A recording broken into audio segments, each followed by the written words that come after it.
இன்றைக்கி என்ன செய்தியை சொல்லலாம் அப்படின்னு பார்த்தா, இந்த வரி செலுத்துதல் இன்கம் டேக்ஸ் டே அப்படிங்கிறாங்க. அப்படின்னா என்ன அர்த்தம்? இன்றைக்குள்ளே பணம் கட்டலன்னு வச்சுக்கோங்க அப்படின்னு சொல்கிறதில்ல. வரி செலுத்துதலுடைய முக்கியத்துவம் என்ன அப்படின்னு நம்ம பார்க்கணும். ஒரு அரசாங்கம் எப்படி நிகழுது அப்படின்னா, மக்களுடைய வரிப்பணத்தால் தான் நிகழுது. ஒரு சின்ன உதாரணம் சொல்கிறேன். ஒரு தடவை பஸ்ஸில் போயிட்டுருக்கோம். இங்கேருந்து செக்கானூர்னின்னு ஒரு ஊருக்கு போயிட்டுருக்குறோம். உசிலம்பட்டி பஸ்ஸு அது. ஒரு வயதான பாட்டி இதெல்லாம் கொண்டு வந்து கூடையெல்லாம் காலி கூடையை வியாபாரம் பண்ணிவிட்டு டிரைவர் பக்கத்தில் வச்சுச்சு. அவர் சரி கொஞ்சம் தள்ளி வச்சுக்கமான்ட்டார். அதுக்குள்ளே கண்டக்டர் வந்தார். வந்தோடனே இதெல்லாம் யாருக்கு ஏற்றக்கூடாது அப்படின்னாரு. இல்லையா, இப்போ நாளைக்கு இது கொண்டு போனால் தானே நான் வர முடியும். அதெல்லாம் முடியாது, இறக்கு. ஐயா டிக்கெட் வாங்கிக்கியா இதுக்கு சேர்த்து. அதெல்லாம் நான் டிக்கெட் வாங்க மாட்டேன், நீ இறக்கு. டக்குன்னு அடிச்சு பாருங்க அந்த கிழவி. இல்லை லூசு பழைய, நான் இறங்கிட்டா உனக்கு சம்பளம் எப்படி கிடைக்கும்?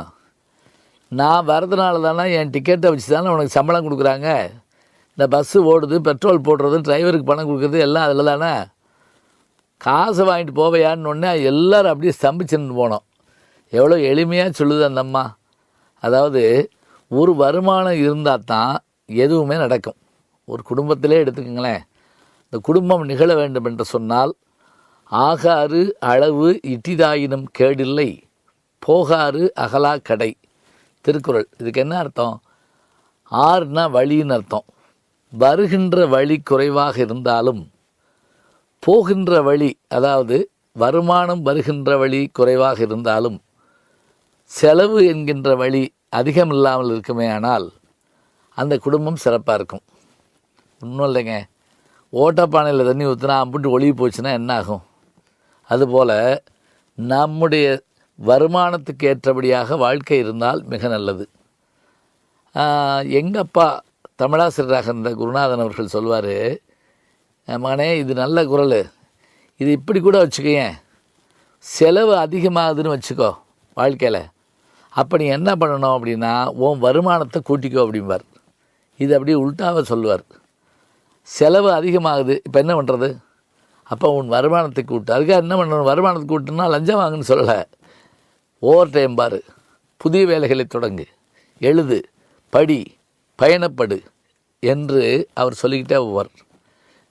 அரசாங்கத்துக்கு கூட வரி போடுறதுக்கு வள்ளுவர் வழி சொல்லியிருக்காருங்க. அதாவது மயில் தொகை மென்மையானது, ஆனால் அளவுக்கு மீறி அதை நீங்கள் ஏற்றுனேன்னா அந்த வண்டி அச்சு ஒடிஞ்சு போகும். வைக்கோல் தானேன்னு நினச்சி நிறைய ஏற்றி சில லாரிகள் கவுந்துறதை நம்ம பார்க்குறோம். அது அந்த காலத்திலே சொல்லியிருக்கார், பீலிபை சாகாடு அச்சிறு அப்பண்டம் சால மிகுத்து பெயின். என்ன ஆச்சரியமாக இருக்குது பாருங்கள். மயில் தொகை சிறியது என்று கருதி அதிகமாக நீ அரசனே அதில் ஏற்றுவையானால் அந்த வண்டியின் அச்சு முறிந்துவிடும்.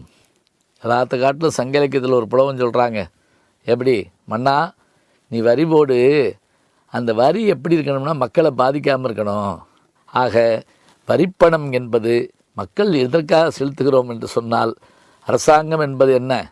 பாலம் போடணுமா, பள்ளிக்கூடம் கட்டணுமா, விமானம் வாங்கணுமா, பாதுகாப்பு வேணுமா, இராணுவ தளவாடங்கள் இருக்கணுமா, இத்தனையும் இருக்க வேண்டும் என்று சொன்னால் நேர்முக வரியும் உண்டு, மறைமுக வரியும் உண்டு.